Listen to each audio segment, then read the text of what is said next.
Halo teman-teman Kartu Kehidupan, apa kabarnya?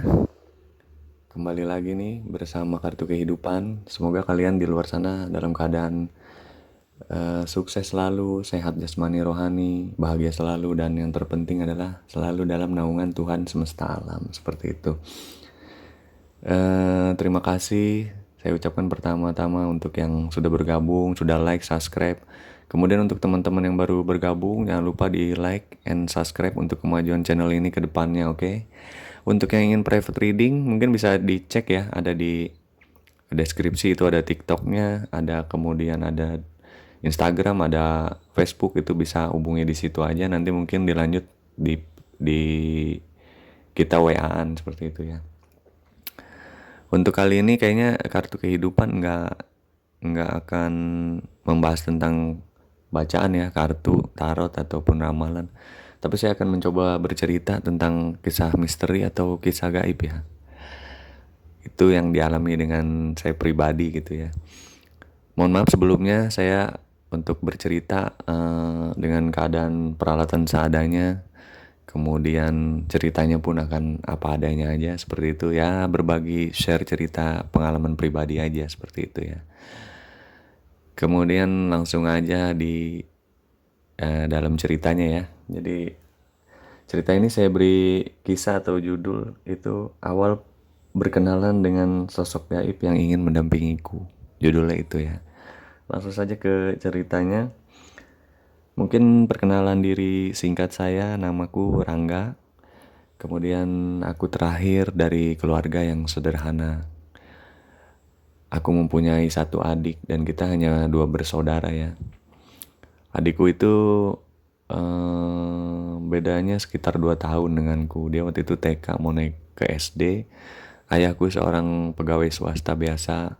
Kemudian ibuku juga ibu rumah tangga. Mungkin kadang bisnis sedikit-sedikit lah ya, kecil-kecilan seperti itu. Untuk membantu perekonomian keluarga. Kala itu saat saya SD kita sangat bahagia ya, karena teman saya sangat banyak saat itu. Adik saya juga suka ikut-ikut saya bermain ke sana ke sini dan saya harus menjaganya seperti babysitternya gitu. Singkat cerita, saat itu kita akan mengalami ujian di sekolah. Kita harus mempersiapkan gitu ya, di minggu-minggu terakhir akan adanya ujian. Itu lumayan berat ya, belajar juga. Kemudian belajar lagi di rumah, belajar kelompok dan lain-lain kita laksanakan, hanya belajar untuk mempersiapkan segala sesuatunya dengan baik. Singkat cerita, sampailah di hari Jumat ya, ketika besok mungkin Sabtu itu kita agak sedikit tenang dan tetap harap-harap cemas karena ujian belum berlangsung. Sabtu di sekolahku kebetulan hanya setengah hari kita belajar seperti itu. Kemudian bisa dilanjutkan oleh bermain sedikit gitu ya, rehat sejenak. Malamnya kita lanjut mungkin bermain juga sambil belajar seperti itu. Dan di malam minggu itu kita merencanakan untuk mungkin hari minggu kita ngapain aja ya gitu. Kebetulan temenku kalau disebutin satu persatu agak banyak ya. Jadi karena saya waktu itu tinggalnya di komplek itu yang sebelah depan belakang semua mempunyai anak yang sepantaran saya gitu waktu itu. Cuma ada beberapa teman yang memang lumayan akrab gitu, sekitar 5 atau 6 yang saya ingat. Cuman yang terakrab atau terdekat dengan saya dan adik saya itu Andi, Ari, yang bernama Ari ada 2 orang, kemudian Kiki gitu, ada juga Dimas gitu, seperti itu. Nah saat itu kita merencanakan nih malam minggu, wah besok enaknya gimana nih gitu. Hari minggu kita main apa aja nih gitu. Biasalah ya anak kecil seru-seruan menyusun schedule gitu loh dan lain-lain seperti itu. Sampailah di hari minggu pagi waktu itu kita memang sengaja merencanakan sholat subuh berjamaah gitu di masjid sekitaran rumah. Setelah itu kita lanjut bermain gitu, baru mungkin pulang sebentar kita makan dan sarapan pagi gitu. Singkat cerita permainan kita mulai nih. Pertama karena masih agak pagi, kita main sepeda dulu gitu loh. Habis main sepeda kita pulang dulu, kita makan, sarapan, kemudian dilanjut lagi dengan main game gitu sampai siang. Kebetulan kan ada beberapa tetangga yang mempunyai game gitu ya. Kayak waktu itu di zaman saya udah beken banget gitu loh, Nintendo dan Sega seperti itu. Akhirnya kita bergantian tuh, ada temen yang main ke tempat Nintendo, saya ikut.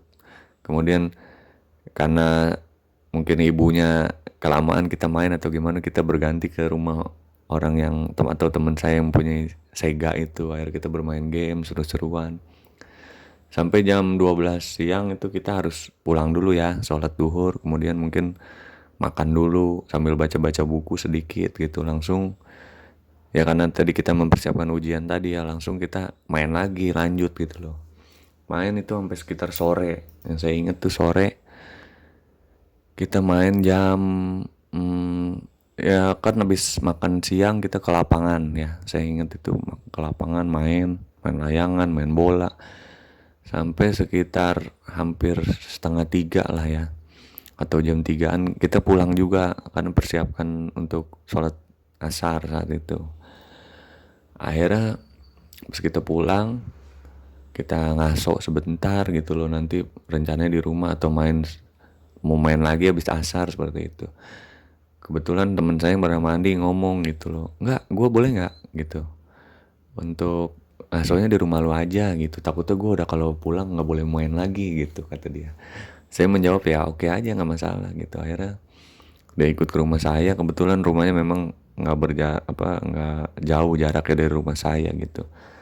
Akhirnya kita Andi main ya, numpang minum gitu, mungkin sedikit makan siang di rumah saya. Akhirnya makan sore ya, jadi persiapan mungkin cemilan-cemilan sore gitu, karena siang tadi udah ya, itu udah jam setengah 3-an. Akhirnya setelah ngaso gitu, istirahat sebentar, adik saya ngajak main lagi gitu loh. Katanya, biar seru ambil kita istirahat, gimana kalau kita main ayunan gitu. Saya tanya ke dia kan, emang kita punya ayunan ya? Nggak punya sih kata dia, tapi bikin aja yuk, itu kan ada pohon tuh gitu. Kebetulan depan rumah saya memang ada sedikit taman ya, ada kolam ikannya gitu kecil, kemudian ada taman kecil. Nah di situ juga ya seperti hiasan taman-taman apa adanya lah ya gitu. Kita hias batu-batu, rumput-rumput sedikit. Kebetulan ada batu kali yang bapak saya taruh beberapa di situ gitu. Pada saat kita pergi ke Jawa Barat itu, dia bawa iseng gitu pada saat mudik apa gitu. Wah, ini buat di dekat kolam bagus juga gitu. Akhirnya ditaruh lah di situ. Jadi ada beberapa batu kecil dan beberapa batu besar. Batu besar sekitar 2 atau 1 gitu, menghiasi batu-batu kecil yang lain gitu. Akhirnya singkat cerita kita main ayunan lah di dekat bebatuan itu ya. Kebetulan ranting pohonnya di atas batu kali yang besar gitu. Adik saya bikin lah di situ ya kan, naruh sarungnya di atas ranting gitu. Salahnya saya mungkin bukan saya aja yang masang ya gitu atau gimana gitu. Akhirnya kita main ayunan aja tanpa memperhitungkan suatu dan lain hal seperti itu. Adik saya nyoba kan pertama main, oh nggak masalah gitu. Kata adik saya, tapi sebelum kita main bertiga kita gambreng yuk gitu. Permainan ala kadarnya mungkin tapi seru ya. Siapa yang duluan nih gitu, seru-seruan zaman waktu itu gitu. Akhirnya pas kita main, kebetulan adik saya menang duluan tuh pas setelah gambreng ya kan.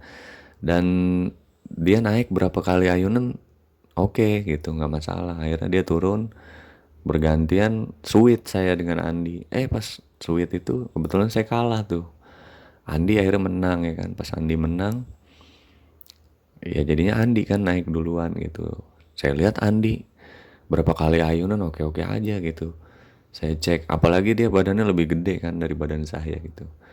Nah akhirnya saya lah gantian yang main gitu ya.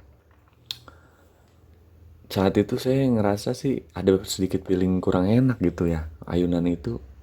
Tapi saya coba positif aja lah, nggak mungkin nggak kenapa-napa kali gitu. Soalnya Andi aja yang badannya lebih besar dari saya, aman-aman aja gitu. Akhirnya saya coba naik tuh ayunan itu. Pas saya naik ayunan pertama nggak masalah, kedua nggak masalah. Pas ketiga udah agak bunyi tuh, krek gitu loh. Pas saya ayun kembali yang keempat, akhirnya itu rantingnya ternyata patah. Saya terjatuh dan membentur ke batu itu. Kebetulan yang kena batu itu batu runcingnya lagi ya, dan itu kepala saya gitu loh, kepala belakang saya kena batu itu. Nah, akhirnya darah langsung berceceran itu banyak ya. Setelah terkesima saya tersadar gitu ya, jadi saya nggak pingsan tapi saya terkesima juga gitu, kaget. Tersadar dari terkesima itu saya melihat darah sudah banyak gitu di batu itu, di badan saya, di baju. Akhirnya saya coba cabut, tadinya sebelum ada pertolongan gitu ya, saya coba cabut. Adik saya lari ke dalam, temen saya bengong gitu, si Andi itu, karena mungkin kaget atau bagaimana, namanya anak kecil ya. Saat itu akhirnya adik saya manggil ibu saya, kebetulan lagi ada saudara waktu itu, ada tante saya lagi bermain dan lagi ngobrol asik lah dengan ibu saya. Adik saya memberitahukan gitu histeris, jatuh mah gitu. Ibu saya, karena saya suka bercanda-bercanda, teriak ya, mama tolong, nggak boleh begitu, ntar ada apa-apa malah nggak ditolongin loh gitu. Ternyata ibu saya menyangkanya itu bercanda mungkin gitu. Akhirnya adik saya nangis untuk ketiga kalinya, itu aja tuh beneran, palanya banyak darah. Ibu saya kaget, langsung melihat histeris, teriak. Ya pada saat itu mungkin namanya seorang ibu ya, kaget lah gitu melihat anaknya dalam keadaan seperti itu. Nah, saya mencoba bangun, itu saya merasa batu itu tuh nuncep gitu loh di kepala saya, dan pas saya cabut kerasa gitu, krek gitu, kayak tulang dan batu gimana sih saling berhadapan, dan itu harus dicabut gitu. Srek gitu, agak terasa seperti itu. Kemudian pas dicabut dari batu itu, darah mengalir lebih banyak lagi seperti itu. Ibu saya mungkin bagusnya itu langsung tanggap ya, jadi nggak kebanyakan histeris, tapi dia langsung gendong saya. Kita ke pinggir jalan, kebetulan memang tidak terlalu jauh jaraknya, cuma sekitar ya 70 meter ada kayaknya, atau 100 meter dari rumah saya. Jadi masih agak bisa ditempuh dengan jalan cepat gitu loh. Akhirnya ke pinggir jalan ada waktu itu angkot ya. Di angkot itu kebetulan lagi nggak beroperasi, lagi ngetem lah istilahnya kalau zaman dulu. Lagi ngetem mencari penumpang, akhirnya di charter sama ibu saya, dia oke. Cuman agak kaget juga dia gitu, itu kenapa bu gitu. Ya udah jangan tanya bang, anterin dulu aja gitu kata ibu saya kan. Supir angkotnya nanya. Nah akhirnya, ini kemana bu, ke rumah sakit langsung atau gimana gitu. Kebetulan ibu saya juga dalam panik, dia masih berpikir gitu ya, ke klinik dulu aja deh bang gitu. Sekitar 3 atau 2 klinik, saya lupa ya, atau sampai 4 ya. Pokoknya lumayan berhenti-berhenti gitu loh, mencari klinik-klinik kecil, dan ada 2 yang tidak sanggup gitu. Yang satu melihat juga tidak sanggup. Akhirnya yang satu lagi itu langsung mengiyakan, tapi entahlah dia gugup atau bagaimana ya. Jadi saking banyaknya darah yang bercucuran di baju saya, di celana saya. Akhirnya dia mengambil tindakan dokternya itu, tapi kayaknya dia saking gugupnya untuk menghentikan darah itu, dia lupa nggak dibius gitu. Jadi saya langsung ditujus jarum gitu, ditujus jarum belakang kepala saya itu ya, sekitar 16 jahitan gitu, 16 atau 18 jahitan gitu, lumayan karena ada jaraknya berapa senti gitu ya.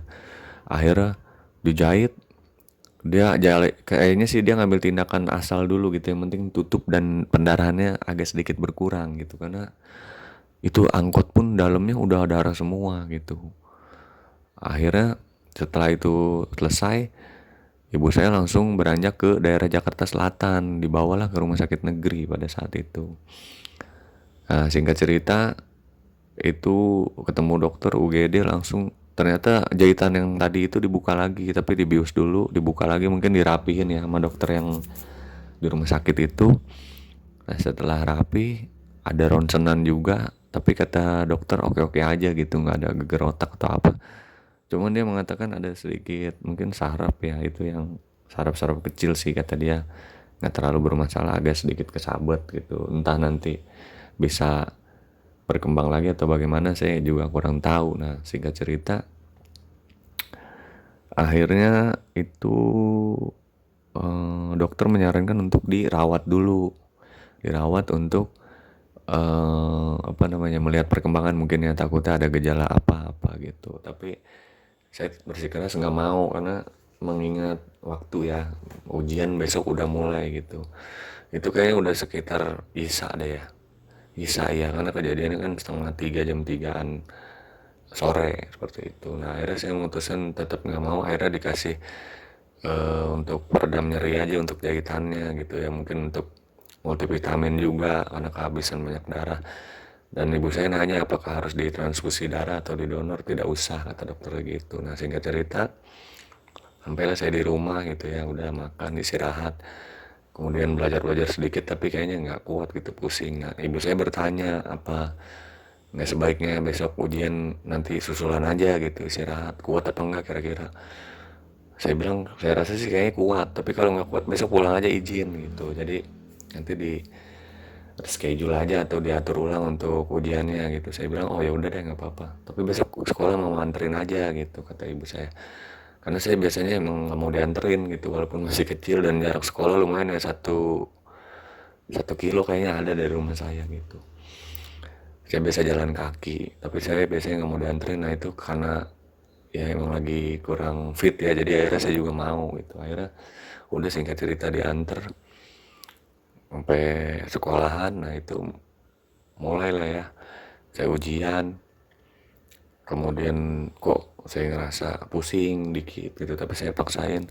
Nanti ujian itu kayak inget kadang nggak inget gitu pelajaran, bagaimana ya yang saya pelajarin kemarin kayaknya udah inget gitu, karena kejadian itu mungkin sedikit ngeblank. Nah akhirnya mulai ada tuh seperti bisikan ya, kayak di entah di hati, tapi saya ingat itu kayaknya di kuping pertama itu. Jadi di kuping sebelah kanan katanya, ikuti kata hatimu, itulah yang terbaik dan kau akan menjalani apa ya yang kau ketahui, itu yang terbaik gitu loh. Jadi mungkin maksudnya kalau saya ikutin kata hati, saya akan mengingat kembali apa yang sudah saya pelajari kali gitu ya, maksud dia gitu.